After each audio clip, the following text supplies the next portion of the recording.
अज्ञानतिमिरान्धस्य ज्ञानाञ्जनशलाकया चक्षुरुन्मीलितं येन तस्मै श्रीगुरवे नमः। श्रीचैतन्यमनोभीष्टं स्थापितं येन भूतले स्वयं रूपः कदा मह्यं ददाति स्वपदान्तिकं। वन्देऽहं श्रीगुरुः श्रीयुतपदकमलं श्रीगुरुन् वैष्णवंश्च श्रीरूपं साग्रजातं सहगण रघुनाथान्वितं तं सजीवं साद्वैतं सावधूतं परिजनसहितं कृष्णचैतन्यदेवं श्रीराधाकृष्णपादान् सगुणललिता श्रीविशाखान्वितांश्च। हे कृष्ण करुणा सिंधो दीनबंधो जगत्पते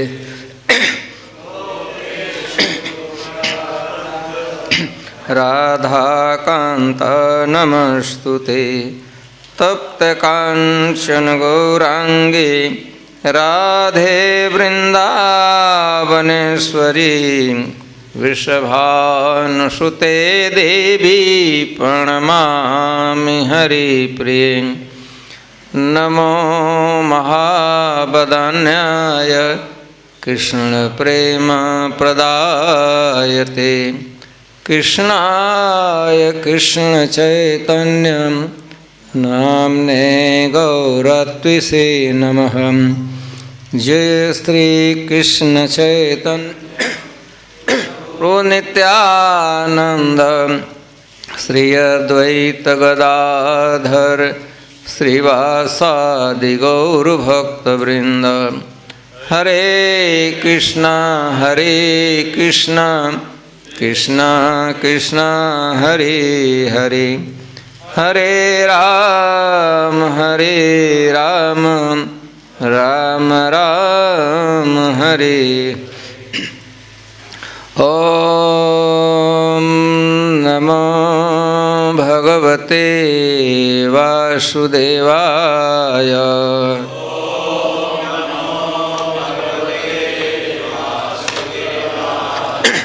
ओम नमो भगवते वासुदेवाय।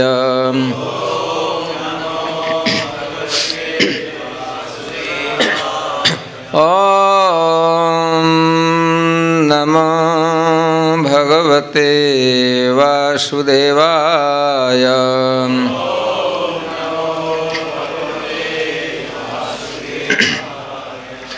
तो आज हम लोग श्रीमद् भागवतम के 7वें स्कंध का 10वां अध्याय श्लोक संख्या 9 पढ़ेंगे। इस अध्याय का नाम है भक्त शिरोमणि प्रहलाद। कृपा कर मेरे पीछे आप लोग दोहराइए। विमुंचति यदा कामान् मानवो मनसि स्थितान् तर्ह्येव पुंडरीकाक्ष भगवत्वाय कल्पते। विमुंचति छोड़ देता है, यदा जब भी, कामान समस्त भौतिक इच्छाओं को, मानव समाज, मनसी मन के भीतर, स्थितान स्थित, तरहि तभी, एवा निस्संदेह, पुंडरीक अक्ष हे कमल नयन भगवान, भगवत्वाय भगवान के समान ही ऐश्वर्य होने का कल्पते पात्र बनता है। अनुवाद और तात्पर्य श्रील प्रभुपाद जी के द्वारा। हे प्रभु, जब मनुष्य अपने मन से सारी भौतिक इच्छाएं निकालने में सक्षम हो जाता है तो वह आपके ही समान संपत्ति तथा ऐश्वर्य का पात्र बन जाता है। तात्पर्य, कभी कभी नास्तिक लोग भक्त की आलोचना यह कहकर करते हैं, यदि तुम भगवान से वरदान लेना नहीं चाहते और यदि भगवान का सेवक भगवान के ही समान ऐश्वर्यवान है तो फिर तुम भगवान के सेवक बने रहने का वरदान क्यों मांगते हो। श्रीधर स्वामी की टीका है, भगवत्वाय भगवत समान ऐश्वर्याय। भगवान अर्थात भगवत्व अर्थात भगवान के ही समान होने का अर्थ पूर्ण पुरुषोत्तम भगवान से तादात्म्य या उनके समान होना नहीं है। यद्यपि आध्यात्मिक जगत में सेवक स्वामी के समान ही ऐश्वर्यवान होता है, भगवान का सेवक दास, मित्र, पिता, माता या प्रेमी के रूप में भगवान की सेवा में लगा रहता है और ये सभी भगवान के ही समान ऐश्वर्य होते हैं और ये सभी भगवान के ही समान ऐश्वर्यवान होते हैं। यही अचिंत्य भेदा भेद तत्व है। सेवक तथा स्वामी भिन्न होते हुए भी ऐश्वर्य में समान हैं। परमेश्वर से एक साथ भिन्नता तथा एकत्व का यही अर्थ है। विमुंचते यदा कामान मानव मनसि स्थितान तर्हेव पुंडरीकाक्ष भगवत्वाय कल्पते। तो यह प्रहलाद महाराज की उक्ति है। कथानक भाग से आप परिचित हैं।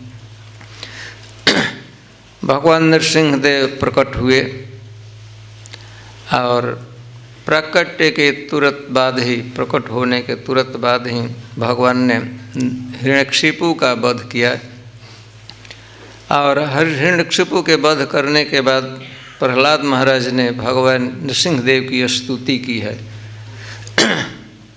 बढ़िया से स्तुति श्रीमद् भागवतम के अन्यतम और प्रसिद्ध स्तुतियों में से एक स्तुति है, प्रहलाद महाराज ने किया।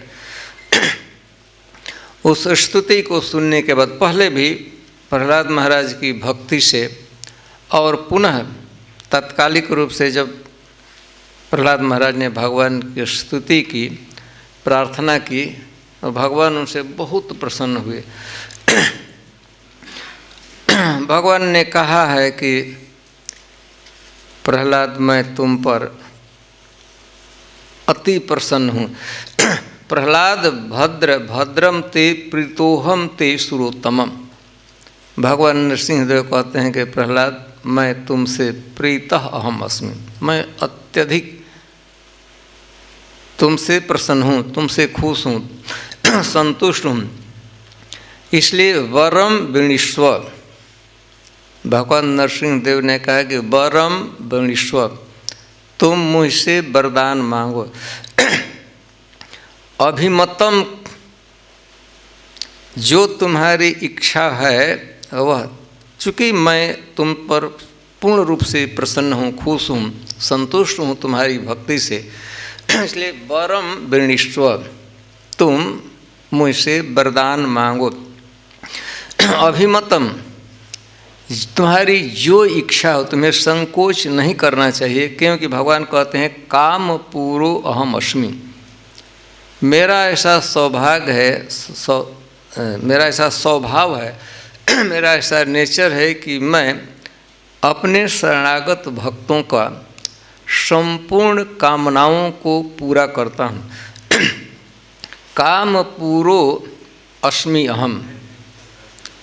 भगवान अपने विषय में, नरसिंह देव अपने विषय में कहते हैं कि मैं अपने भक्तों की समस्त इच्छाओं की पूर्ति करता हूँ, कामनाओं को पूरा कर देता हूँ।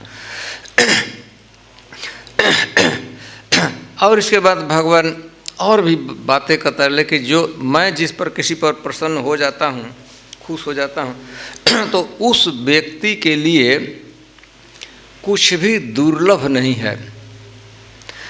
दृष्टवा माम, वह संतुष्ट हो जाता है, तृप्त हो, उसकी सारी इच्छाएं पूर्ण हो जाती है जिस पर मैं प्रसन्न होता हूँ। इसलिए सर्व संपत्ति, मैं सब वरदान देने वालों में सर्वश्रेष्ठ व्यक्ति हूँ। मुझसे तुम वरदान मांग लो। और वरदान के विषय में भगवान अभिमत, जो तुम्हें अभीष्ट हो, जो तुम्हारी इच्छा है। जब भगवान नरसिंहदेव एक तरह से प्रलोभन दे रहे थे प्रहलाद महाराज को कुछ मांगने के लिए, एवं प्रलोभ्यमानोपि वरह लोक प्रलोभन, स्वयं भगवान नरसिंहदेव प्रहलाद महाराज से आग्रह कर रहे थे, प्रलोभन दे रहे थे, उत्साहित इनकरेज कर रहे थे कि तू हमसे वरदान मांगो।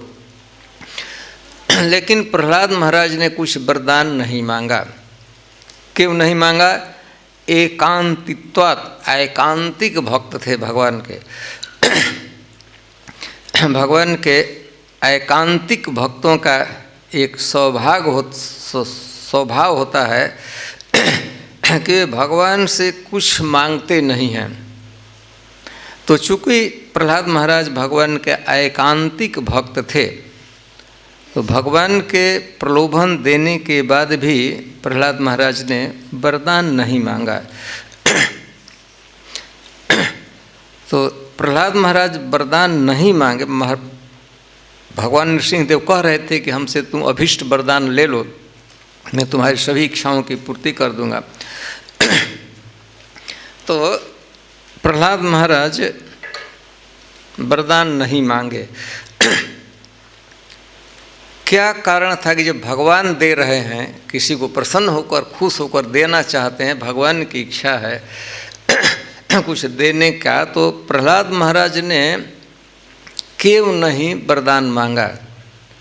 क्या कारण था? भगवान दे रहे हैं, खुश हैं, प्रसन्न हैं, देना ही चाहते हैं, तो लेने में क्या आपत्ति थी प्रहलाद महाराज को?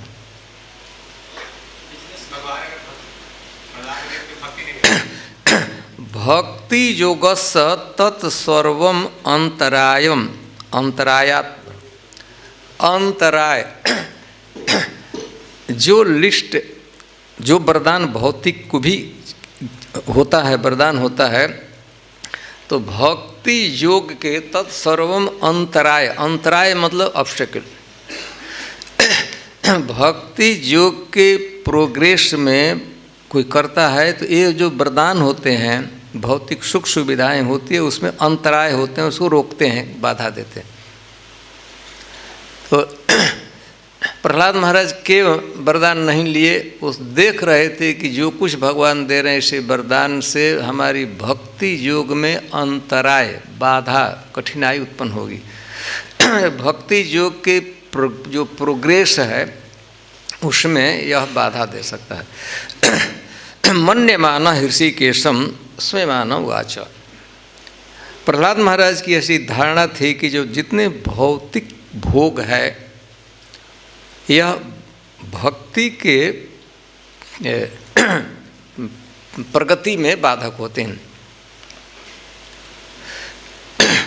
भगवान भगवत गीता में एक जगह भौतिक सुखों की बात कहते हैं।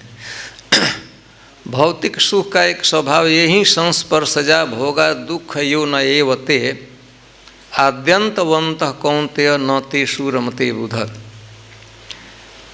संसार का जितना भी भोग है, सुख है, सुविधा है, विषय है, ये संस्पर्शज हैं। हमारी इंद्रियां जब इंद्रियों के विषयों के संपर्क में आती हैं तब हम लोग एक विशेष प्रकार के अनुकूल अथवा सुख की अनुभूति करते हैं, तो उसको भोग कहा जाता है, विषय कहा जाता है। हमारी इंद्रियां हैं और इंद्रियों के विषय रूप रस गंध स्पर्श शब्द है, उससे हमारे इंद्रियां विषयों से टकराती हैं, तो हम एक विशेष प्रकार के सुख की अनुभूति करते हैं। तो ये संस्पर्शज भोग है। भगवान भगवद गीता में कहते हैं, लेकिन भोगों का एक स्वभाव है दुख योनयः एवते। ये जितने विषय हैं, भोग हैं, दुख के योनि हैं। जो विषय है अपने आप में कालांतर में एक समय बदलने के बाद सुख ही दुख में परिवर्तित हो जाता है। जो तथाकथित आज हमारे लगता है कि यह सुख है, वह काल क्रम से वह सुख ही दुख रूप में परिवर्तित हो जाता है। इसके अतिरिक्त वो विषय तो दुख बन ही जाता है। भगवान कहते हैं कि विषय कैसे हैं, दुख योनयः, दुख के सोर्स हैं, वहाँ से और भी दुख निकलने लगते हैं, दुख का जन्म दे देते हैं। इसीलिए और इनका स्वभाव होता है आद्यंतवंत। कोई भी दुनिया का सुख है, इसका एक दिन प्रारंभ होता है और अवश्य ही इसका एक दिन अंत भी हो जाता है। कोई भी दुनिया के भौतिक सुख परमानेंट किसी जीव के साथ नहीं रहता है, बदलता रहता है।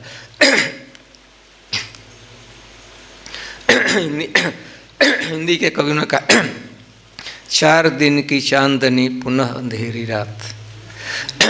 ऐसा नहीं चंद्रमा है, चांदनी है तो रोज रोज रहने वाला है, बस 1-2 दिन के बाद चालू हो जाता है। तो हमारे जो सुख हैं, भौतिक सुविधाएं हैं, यह इसका एक दिन प्रारंभ होता है और अवश्य एक दिन ये छोड़कर चले जाते हैं।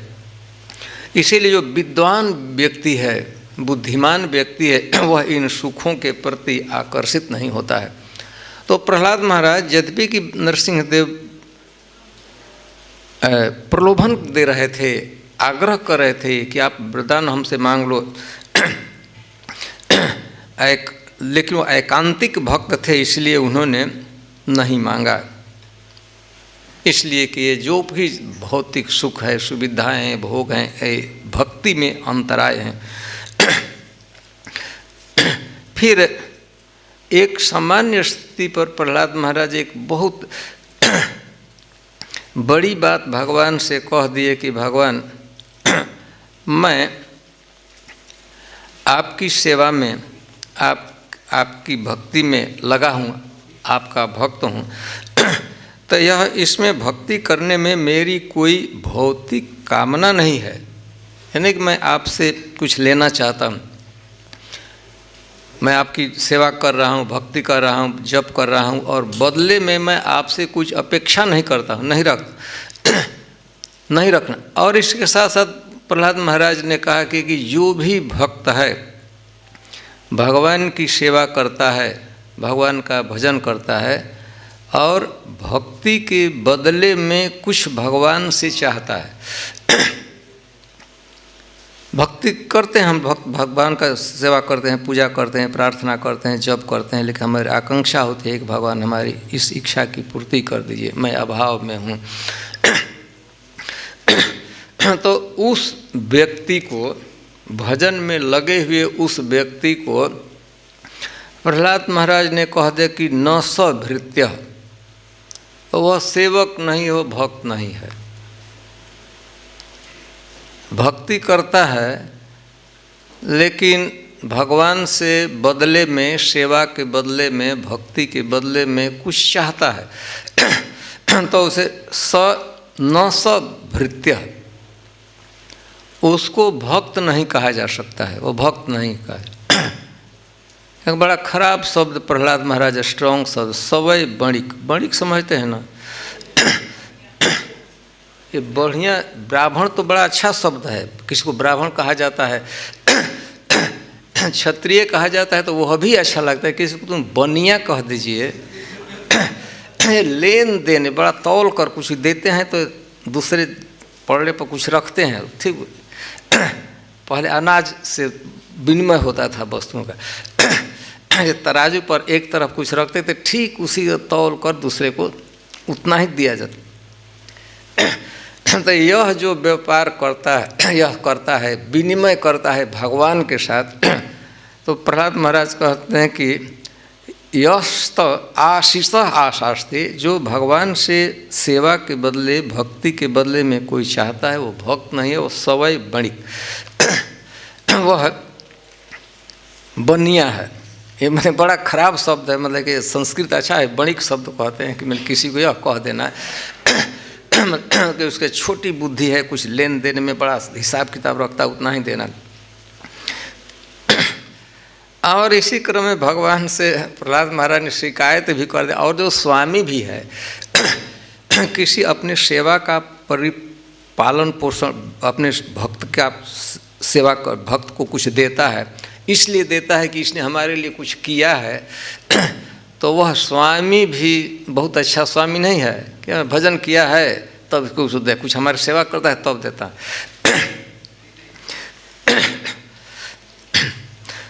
फिर भी भगवान कह रहे थे कि प्रहलाद ठीक है, तुमको कुछ नहीं चाहिए, लेकिन ऐसा करो ना, मेरी संतुष्टि के लिए, मैं चाहता हूँ तुमको कुछ देना, इसलिए मुझको संतुष्ट करने के लिए, मेरी इच्छा का पालन करने के लिए कुछ तुम ले लो। तुमको इच्छा नहीं है, लेकिन मैं चाहता हूँ, हमसे कुछ ले लेने में क्या आपत्ति है।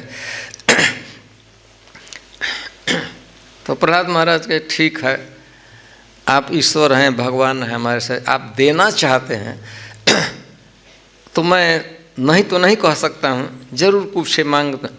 यदि दास्यसी में कामान वरान, यदि भगवान चाहते हैं कि मेरा अभिष्ट वरदान आप देना चाहते हैं, मेरी जो इच्छा है, अभिमत मुझको है, जो हमें चाहिए उसे देना चाहते हैं, तो मैं अवश्य आपसे मांगूंगा और मांग रहा हूँ।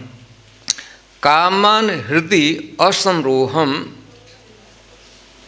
भवतस्तु विणेवरम। तब आप देना चाहते हैं तो हम एक ऐसा वरदान दीजिए कि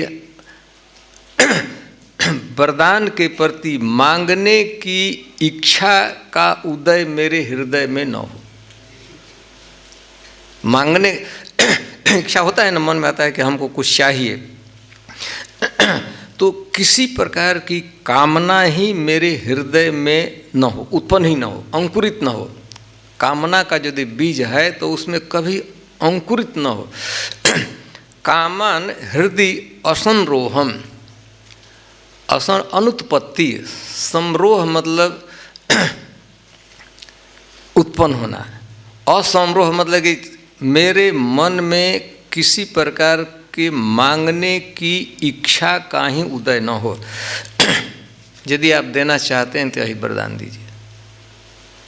यह वरदान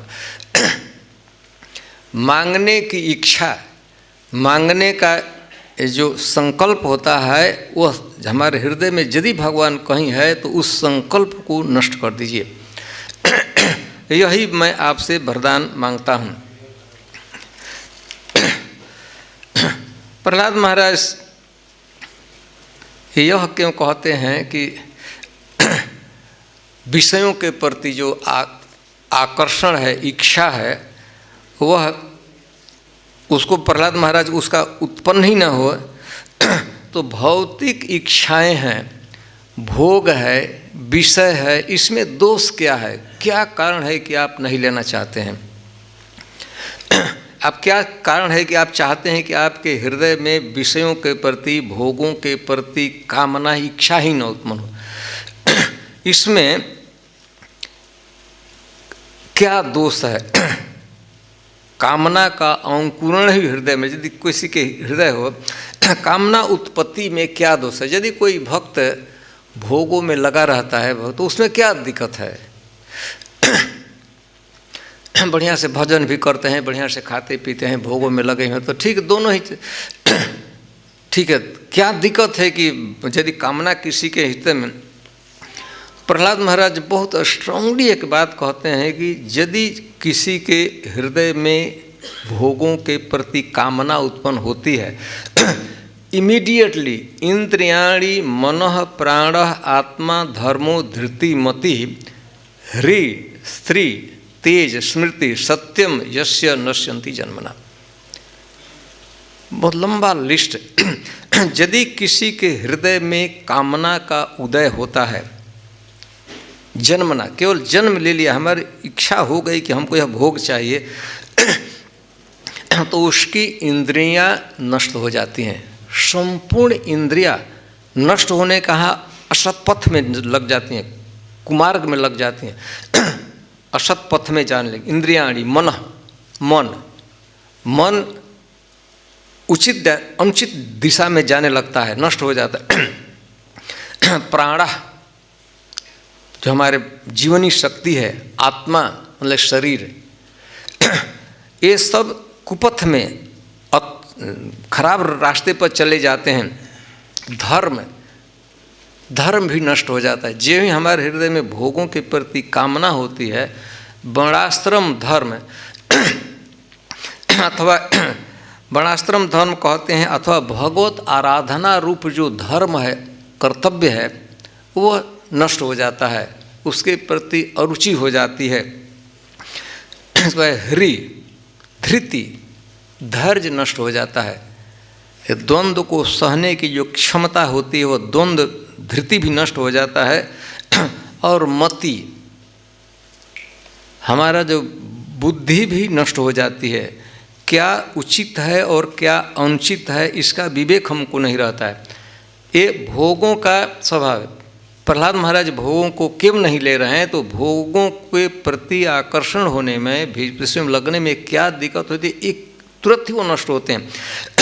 इंद्रियाणि मनः, इंद्रियां नष्ट हो जाती हैं, कुपथ में जाने लगती हैं। मन विषयों में धावित होता है, भगवान की भक्ति छोड़कर उसमें विषयों को आकर्षित हो जाए, भोगों में लगने लगता है। प्राण, जीवनी शक्ति का दुरुपयोग हम लोग करने लगते हैं। शरीर का भी जो भगवान की सेवा में लगाना चाहिए तो सब गलत पापों में लगने लगता है। और विशेषकर हमारा धर्म नष्ट हो जाता है। भगवद आराधना मूलक जो धर्म है, भगवान की आराधना करना चाहिए, जे उससे विचलित है, जो भोगों आते हैं तो। और कहते हैं ह्री का अर्थ होता है एक लज्जा, एक गुण माना जाता है। ह्री उस वैदिक ग्रंथों में उस बात को, यदि कोई अनुचित कार्य होता है, हमसे हो जाता है अथवा हो रहा है, तो हमको एक अच्छे व्यक्ति को उससे लज्जा आती है, उसको ह्री कहते हैं। हमसे कोई अनुचित काम हो गया है अथवा हो रहा है, तो उसको याद करके हमारे हृदय में जो लज्जा होती है, उसको ह्री कहते हैं। तो जिसके मन में भोग उत्पन्न हो जाता है, मन में भोगों के प्रति आकर्षण होता है, उसको कुछ भी लाज नहीं, कुछ भी दुष्कर्म करने में कुछ हिचकिचाहट नहीं होती, बड़ा प्रसन्नता से करता है। स्त्री, और उसका भोगों के प्रसिद्ध के सौंदर्य, शारीरिक सौंदर्य अथवा उसका ऐश्वर्य, उसका धन भी नष्ट हो जाता है। जो सद्गुण होते हैं, ऐश्वर्य होता है, सौभाग्य, व्यक्तित्व होता है पर्सनालिटी में, वो भी। तेज नष्ट हो जाता है भोगों के प्रति। तेज का अर्थ है, तेज उसको कहते हैं कि यदि कोई व्यक्ति है तो हमेशा किसी न किसी की अपेक्षा करता रहता है कि वो हम सहायता करेगा तभी मैं करता, अनपेक्ष नहीं हो पाता है। हमेशा किसी के पीछे लगे रहता है, किसी की छाया में पलता पूछता है। उसमें साहस नहीं होता है कि प्रचार करने का। जैसे तेज का अर्थ है, जैसे बहुत लोग भक्त हैं, अच्छे भक्त हैं, लेकिन उनमें भरोसा नहीं होता है कि हम बाहर जाएंगे तो हमारा प्रचार सफल ही होगा। डर लगता है कि अरे हमसे कुछ हो नहीं पाएगा। हमेशा अपेक्षा रहती है। संस्था में रहते हैं तो अंदर अंदर बाउंड्री के अंदर तो खूब बढ़िया से, लेकिन इतना उसमें प्रभाव तेज ऐश्वर्य नहीं होते कि बाहर जाएं और प्रभुपाद जी गौड़ी मठ छोड़कर निकल गए, अकेले निकल गए, इसको तेज कहते हैं। कुछ पैसा नहीं हो लेकिन एकदम इतना प्रभाव है कि चले गए, सफल भी हो गए। तो भोगों के प्रति तेज भी नष्ट है। स्मृति, स्मरण शक्ति भी नहीं उचित काम करती है। क्या हमको करना चाहिए था, क्या करना चाहिए, वो स्मरण ही नहीं रहता है। और एक नष्ट होता है कि सत्य नष्ट होता है। सत्य का अर्थ होता है,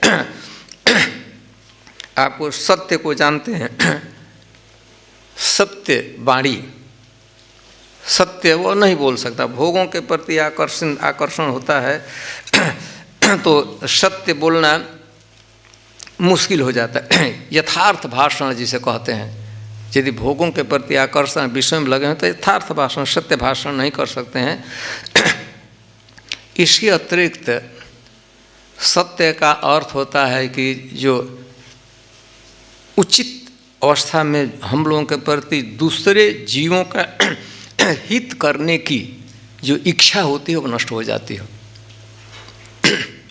विषयों के प्रति हम आकर्षित होते हैं, तो बहुत बड़ा हमको एक रिस्क हम ले रहे हैं कि हमारा व्यक्तित्व में क्या है, जो कि दूसरों का उपकार करना चाहिए, दूसरों का हित करना चाहिए, भूत हितत्व वह नष्ट हो जाता है।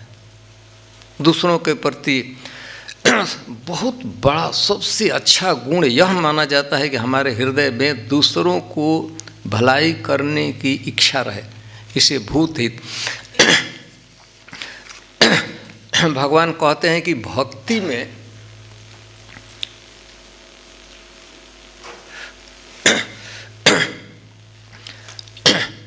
यह सबसे बड़ा, प्रहलाद महाराज कहते हैं कि उसके सत्य नष्ट होता है। भूत हितत्व, भूत हितत्व का अर्थ होता है कि दूसरे प्राणियों की भलाई करना। भगवान भगवद गीता में लभन्ते ब्रह्म निर्वाणम ऋषिः क्षीण कल्मषा छिन्न द्वैधा जतात्मान सर्वभूत हिते रतः। यह शब्द यह भगवान भगवद गीता में 2 बार कहते हैं, सर्वभूत हिते रतः,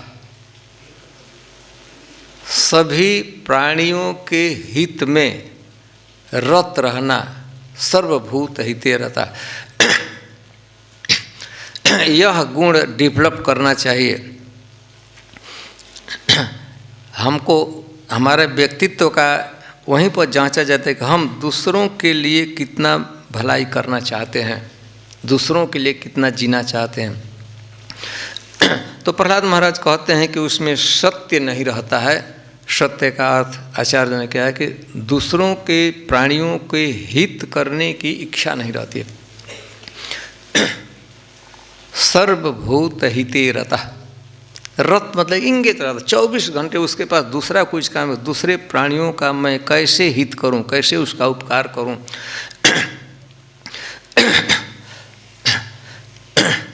तो यह नष्ट हो जाता है। वैदिक ग्रंथों में कहा गया है कि जो व्यक्ति के हृदय में दूसरों के हित करने की इच्छा है उसके लिए कुछ भी दुर्लभ नहीं है। परहित रत जिनके मन माही तिनकह जग दुर्लभ कछु नाही। उस व्यक्ति के लिए कुछ भी दुर्लभ नहीं है जो लगा हुआ है 24 घंटे उसके पास दूसरों का हित करना चाहे, उपकार करना चाहे। प्रहलाद महाराज कहते हैं कि जो सद्गुण है, व्यक्तित्व के जो सद्गुण हैं, लंबा लिस्ट, इंद्रियां पथ में चल जाती। यदि विषयों के प्रति आकर्षण होता है, भोग के प्रति,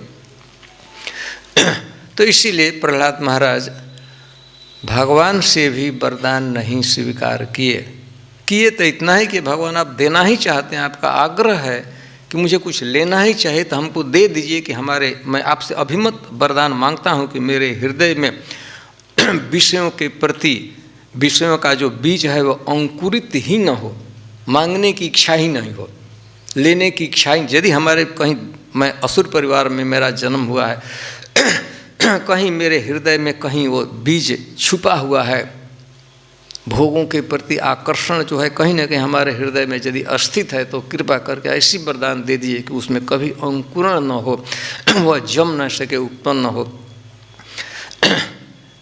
फिर प्रहलाद महाराज कहते हैं विमुच्यति यदा कामान, जब व्यक्ति कोई भक्त कामनाओं को, विषयों को विशेष रूप से छोड़ देता है, त्याग देता है, मनसी स्थिता, उसके मन के अंतरतल में जो इच्छाएं हैं, भोग के प्रति आकर्षण है, विषयों के प्रति आकर्षण है, वासना है, यदि उसको छोड़ देता है तरही एवं, जब ही वह भोगों से उपराम हो जाता है, वितृष्ण होता है, वैराग्य होता है।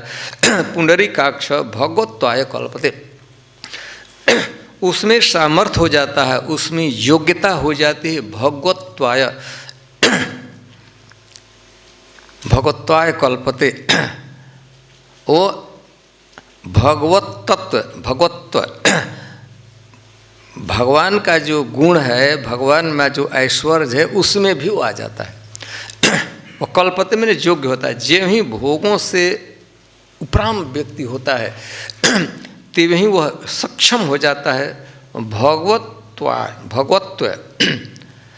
भगवान के समान उसमें योग्यता हो जाती है, उसमें ऐश्वर्य होता है, उसमें ज्ञान हो जाता है, उसमें वैराग्य क्षमता हो जाती है। तो यह गुण है, इसीलिए भगवान से प्रहलाद महाराज लिए नहीं। कामना यदि कोई त्याग देता है तो उसकी बड़ी शोभा होती है। वैदिक ग्रंथों में आप पढ़े होंगे, बहुत से राजाओं के इतिहास होते हैं, बहुत बड़े बड़े लोग थे, जीवन भर भोगों में लगे रहे।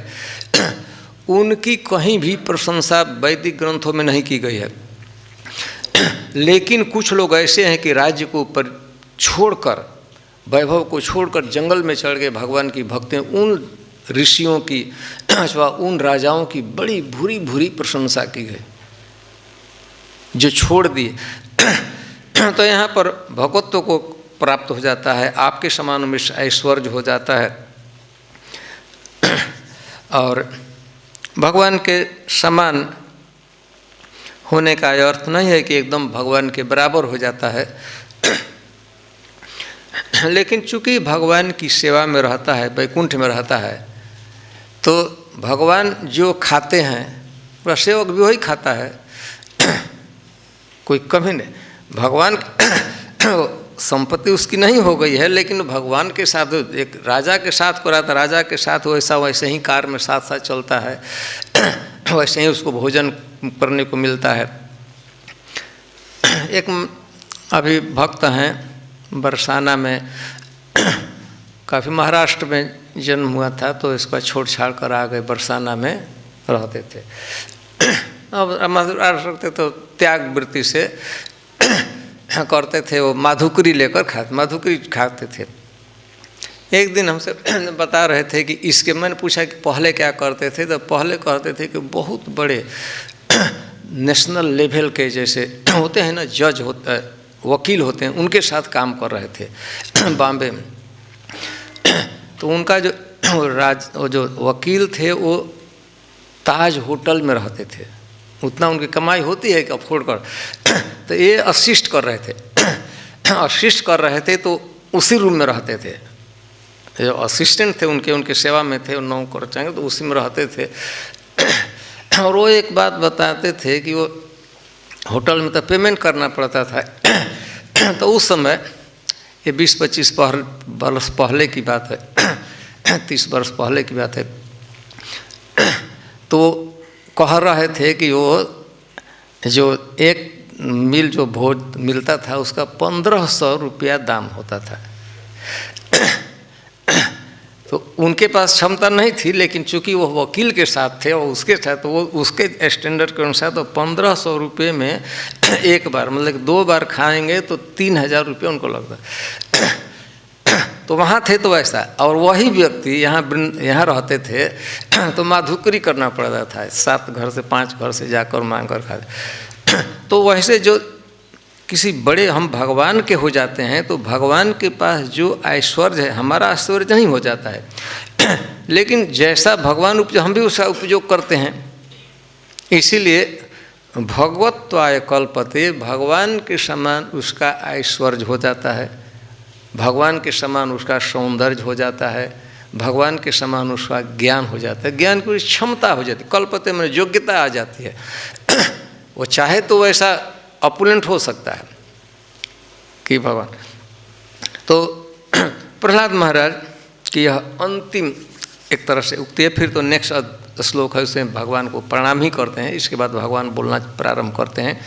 तो इसमें इस श्लोक में यही बात इन श्लोकों में कहा गया है कि प्रहलाद महाराज ने, जब भी कि भगवान प्रलोभित कर रहे थे नृसिंह देव, लेकिन फिर भी भगवान से कुछ नहीं लिए, केवल और केवल एक ही वरदान लिए कि हे भगवान आप मुझको अपनी सेवा में लगाए रहती, मैं आपकी भक्ति कर सकूँ, आपकी सेवा में लगा रहूँ, बस यही वरदान। लेकिन अंत में भगवान से उन्होंने एक वरदान मांगा है। पहले तो डांट दिए, एक बनिया मैं नहीं हूँ वरदान लेने को कहते हैं, एक तरह भगवान को डांट दिया, मैं बनिया नहीं हूँ कि मैं सेवा किया हूँ, कुछ लेने के लिए किया हूँ। लेकिन भगवान अब लगभग चलने वाले थे तो प्रहलाद महाराज कहे कि नरसिंह देव मैं आपसे कुछ लेना चाहता हूँ, मांगना चाहता। तो भगवान डांट, अब क्या है, पहले तो हमको डांट रहा था, कहता कि बनिया नहीं, अब क्यों बणिक बन। तो उन्होंने वरदान मांगा है कि मेरे पिताजी भक्तों को, हमको बहुत सताए, अच्छे लोगों को सताए और आपको भी बहुत गाली देते रहे। हमको तो भक्तों को सताए, उनका शुद्धिकरण हो जाना चाहिए, प्यूरिफिकेशन होना चाहिए, आप उनको क्षमा कर दिए, मेरे पिताजी को क्षमा कर दिए। भगवान कहे कि प्रहलाद अपने पिताजी की तुम बात कहते हो, जिसको मैंने अपने गोद में धारण किया, मैंने अपने हाथों से उसका निधन हुआ है, हमारे गोद में उसने प्राण त्यागा है, तुम्हारे पिता ने, उनकी बात क्या कहते हो? तुम जिस परिवार में जन्म ले लिए हो प्रहलाद, तूने भक्ति किया है, तो इस तुम्हारे भक्ति के प्रभाव से तुम्हारे कुल के 21 पीढ़ियों का उद्धार हो। 21 पीढ़ी, आगे ज़्यादा पीढ़ी नहीं था, पीछे ज़्यादा नहीं था। भगवान के पुत्र थे ब्रह्मा जी, ब्रह्मा के मानस पुत्र थे मरीचि, मरीचि के कश्यप, कश्यप के हिरण्यकशिपु, कश्यप हिरण्यकशिपु, हिरण्यकशिपु के प्रहलाद। तो उत्तर तो बहुत कम, पहरे का तो कम ही है। इतना पीढ़ी, और ब्रह्मा जी को क्या तरने की बात है। 21 पीढ़ियों का उद्धार हो जाता है। तो भगवान की भक्ति का यह महत्व है, उसका एक प्रभाव है। प्रहलाद महाराज वरदान नहीं लिए और फिर भगवान न एकांती, उन्होंने एकांतिक भक्त हैं, भगवान के जो एकांतिक भक्त हैं, शुद्ध भक्त हैं, उनका स्वभाव होता है वो भगवान से कुछ भी नहीं। लेकिन तो यही बात इसमें कही गई है, एकांतिक भक्त भगवान से कुछ भी लेते नहीं हैं। प्रहलाद महाराज ने कुछ वरदान नहीं लिया, इतने भगवान की सेवा करने के बदले यही वरदान मांगा कि मेरे मन में मांगने की, भोगों के प्रति कोई जो यदि कहीं छुपे हुआ कहीं बीज रूप में है तो अंकुरित ना हो, हम उसको ही नष्ट कर दीजिए। ठीक है, हम यहाँ समाप्त करते हैं। कुछ प्रश्न?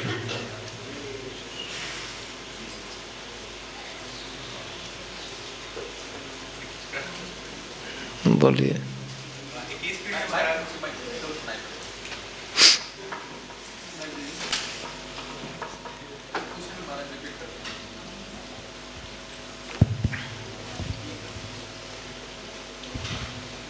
हरे कृष्णा महाराज जी, बहुत सुंदर तरह आपने समझाया। लास्ट में जो आपने बताया कि भगवान ने कहा कि प्रहलाद महाराज मैं आपकी 21 पीढ़ियों का तार दूंगा। 21 तर गए, तार दूंगा नहीं, तर गए क्या कहा, फ्यूचर टेंस में नहीं, पास्ट टेंस में। ये महाराज जी क्या इससे मातृकुल के भी पीढ़ी तरते हैं क्या? जो माता जैसे कयादू थी, तो उधर भी जाएगा या सिर्फ पितृकुल को आएगा? ऊपर नीचे और बाजू में भी जाता है। मामा इत्यादि डायरेक्ट ऊपर नीचे नहीं होते हैं, नाना होता है। हरे कृष्ण महाराज, जैसे आपने पिछले श्लोक से कोट किया कि जैसे ही मन में इच्छाएं प्रकट होती हैं वैसे सारे सद्गुण नष्ट हो जाते हैं। फिर से बताइए। ऐसे ही बोले, ऐसे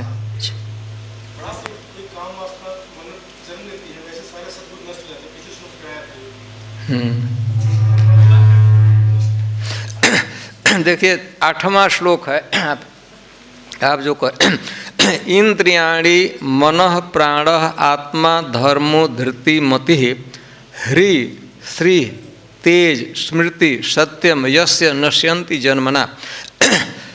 भोगों के जन्म से ही, जन्म से मैंने जीव ही उसके हृदय में कामनाएं उत्पन्न होती हैं, जन्म ले लेती हैं। केवल जन्म ले लिया, अभी बाहर नहीं आया, लेकिन जन्म ले लिया तो इंद्रियाणी, उसकी इंद्रियां, हमारी इंद्रियां नष्ट हो जाती हैं, माने सत्पथ का परित्याग करके कुमार्ग पर चलने लगती हैं। भोग हुआ, इच्छा का जन्म हुआ तो नेत्र गलत दृश्य देखने के लिए बाध्य हो जाते हैं, कान से गलत, इंद्रियां, मन की पवित्रता नष्ट हो जाती है। आत्मा मतलब शरीर जो सेवा में लगना चाहिए तो कुछ विश्व में लगता है। धर्म, वर्णाश्रम धर्म नष्ट हो जाता है यदि, अथवा भगवद आराधना विषयक जो भक्ति का जो धर्म है वह विचलित होने लगता है। धृति, धैर्य, द्वंद्व सहन की जो क्षमता होती है वो नष्ट हो जाती है। मति, इंटेलिजेंस दूषित हो जाता है, मति दूषित हो जाती है। और हृदय नष्ट हो जाती है, मतलब लज्जा नहीं लगती है खराब से खराब काम करने पर, निर्लज हो जाता है व्यक्ति। स्त्री, तेज उसका नष्ट हो जाता है। स्त्री मतलब धन, उसका सौंदर्य नष्ट हो जाता है, उसका ऑपुलेंस नष्ट हो जाता है, और उसमें तेज नहीं रहता है, साहस नहीं रहता है।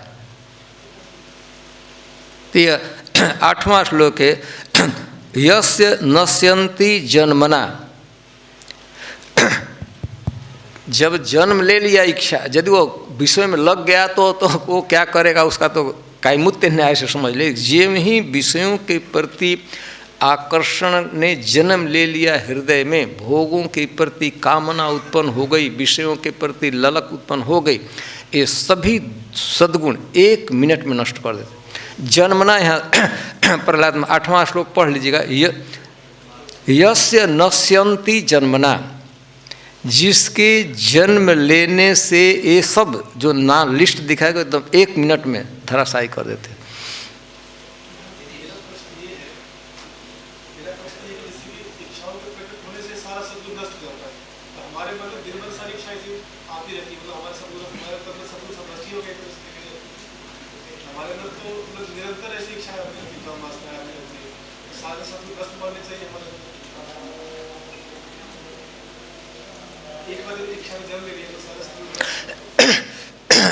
यही कम से कम विचार आ रहा है कि हमसे भगवान चैतन्य महाप्रभु प्रसिद्ध है ना,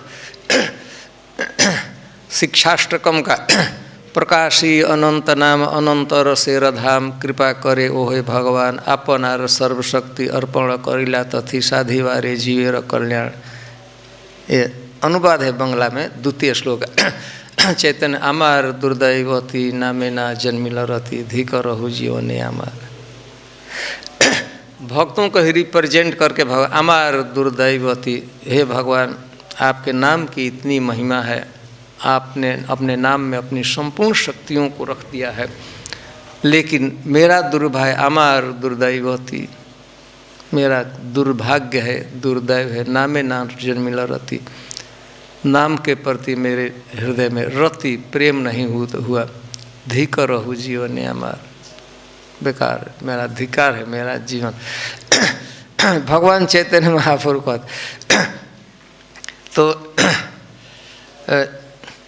यह विचार आता है कि हमारा मन विषय में लगा हुआ है, यह बहुत अच्छी बात है।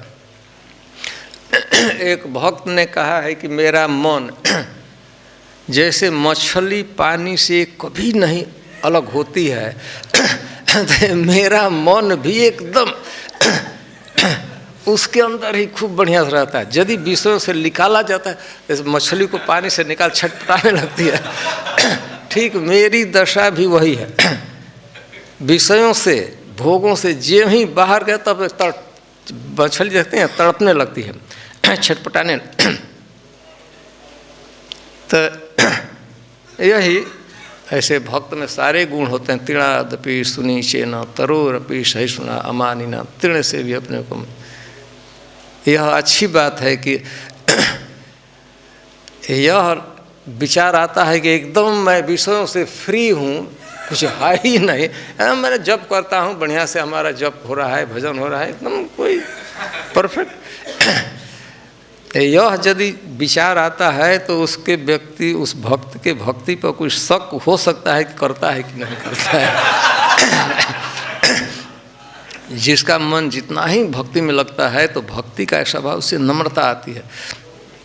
आप लोग जानते हैं कृष्णदास कविराज गोस्वामी राधा कुंड के तट पर चैतन्य चरितामृत की रचना किए। तट पर राधा कुंड पर तट एकांत कितने भगवान के भक्त थे, लगे हुए थे। वो कहते हैं कि यदि कोई व्यक्ति भूल से, कोई कृष्णदास कविराज कह रहा है सुन लिया है, वो बोला नहीं, दूसरा बातचीत करते करते उसके कान में कृष्णदास कविराज शब्द ढुक गया, उसी समय उसके जितने सुकृति थे, शुभ कर्म थे पूर्व को, खत्म हो जाते हैं। पहले का खत्म हो गया। पहले कुछ सुकृत किया होगा, भक्ति किया होगा, तो जब हमारा नाम अंदर प्रवेश कर गया तो उसका नष्ट हो गया। और भूल से किसी ने उच्चारण कर दिया तो दुनिया के जितने पाप हैं उसके अंदर ढुक गए। तो यह नम्र, अब ऐसा इसे आईजीटीज नहीं लेना चाहिए इस रूप में। अरे बाप रे, कृष्णदास कविराज गोस्वामी कोई सुन लेगा तो सम्य सुकृत शुभ कर्म नष्ट हो जाते हैं, और उच्चारण कर दिया गया तो जितने पाप हैं आकर ढुक जाते, उसमें प्रवेश कर जाते हैं। तो यह नम्रता होती है, भक्त नम्र होते हैं। जितने उनका शुद्ध मन होता है तो उनको लगता है कि हमसे भक्ति तो हो ही नहीं रही है, एकदम नहीं हो रहा है। तो अच्छा है कम से कम वैचारिक लेवल पर यह विचार आना कि अरे हमसे, हमें तो हमारा मन विषय में लगा हुआ, भक्ति में नहीं लगा हुआ, भगवान के चरणों का स्मरण हमसे नहीं हो रहा है। ये भी तो सुनते हैं कि आपको नहीं माना मचल प्रतिष्ठा, आते रहते जाते रहते हैं, उस पर कार्य में आप लोग की तो आने जाने से तो आ रहा है जा रहा है, तो दुर्गति नहीं होती है। भगवान कह रहे हैं इस पर कार्य नहीं करते।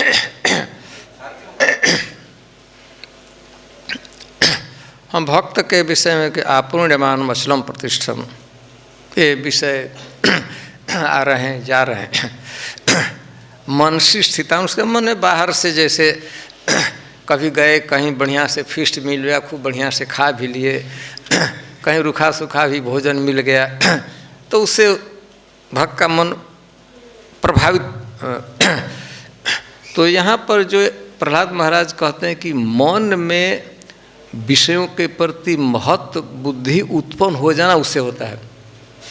और नहीं तो विषय आते हैं, अच्छे भी कपड़े मिल गए, एसी रूम में कभी रहने को मिल गया, कभी गर्मी में भी रहने गया, कोई उससे मन में जो मनसी स्थिता, मन में भोगों के प्रति महत्व बुद्धि जो ही उत्पन्न होती है, चाहे वो भोग आए भी नहीं, महत्व बुद्धि का जन्म, जो विषय हैं, बड़े बड़े भक्त होते हैं तो वो भी तो खाते पीते हैं ना, कपड़ा पहनते हैं ना, ऐसा नहीं कि उन्हें, लेकिन उस विषयों के प्रति महत्व बुद्धि का उत्पन्न हो जाना, महत्व बुद्धि, अच्छा लगना है, अरे बहुत हमको चाहिए, उसके बड़प्पन हो जाए। महत्व बुद्धि का जन्म, नश्यंती तस्य नश्यंती जन्मना, जो ही हमारे मन में भोगों के प्रति महत्व बुद्धि अच्छे हैं, होना चाहिए, उसको कहा, उससे नष्ट हो जाता है।